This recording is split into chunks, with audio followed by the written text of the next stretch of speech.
So what makes you convinced that sustainability is the new standard, even in the mainstream investing market? And what do you think this means for areas like conservation finance going forward? I think in the downturn in 2008 with the crash and people having to, or CIOs having to relook at their portfolios, one of the odd things that happened during that period was a recognition, and this sounds so silly, but the recognition that most of the large pools of capital are long-term investors. They have long-term obligations. And in the basic finance classes you take, there's a concept of duration matching. And so the minute you accept that most of the assets held in these sovereign wealth funds and within these pension plans are long-term assets, you begin to ask about the resiliency of your asset. Mm-hmm. So I joke that if I'm told that I can only hold this forest for 3 years, a very viable and rational strategy may be to clear cut it. If I'm told that this is an asset that we want to hold for 100 years and keep productive, then I'm going to worry about disease management. I'm going to worry about cut cycles. I'm going to worry about how do I improve the health of the forest? How do I keep this so that it's a producing, resilient, productive, healthy asset for that 100-year horizon? All right?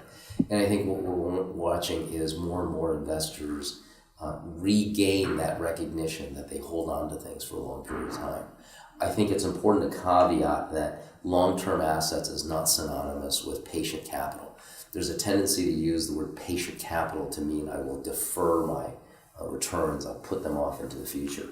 I actually don't think that's what we're talking about. I think what we're talking about is long-term holds and assets. So I would like my forest land or my farmland to continue to be productive. When you start accepting that, you start to see why it is that sustainability, both caring of the human component as well as the community component as well as the environmental component, is working its way into the mainstream protocols of CalPERS, why it's been a historic part of the protocol for some of the Dutch pension plans and the Scandinavian pension plans.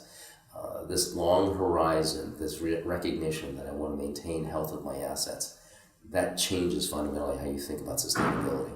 Sure, and do you think that recognition has trickled down yet from these long-term, very large institutional investors to their investees to the mainstream business world? I think that's a mixed bag. There's no question that in the business world there is sometimes a mandate, a pressure to be short-term thinking. But if you look at the great enterprises, they are thinking about long-term investments in things like R&D. And so I don't think you can paint a broad brush around that.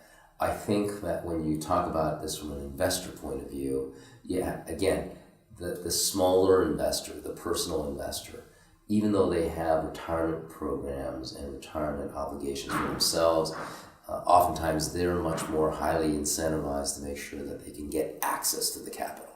All right? A properly managed $100 billion portfolio generally doesn't need to have access to broad cuts of the capital. They've already planned that into the way they manage a portfolio.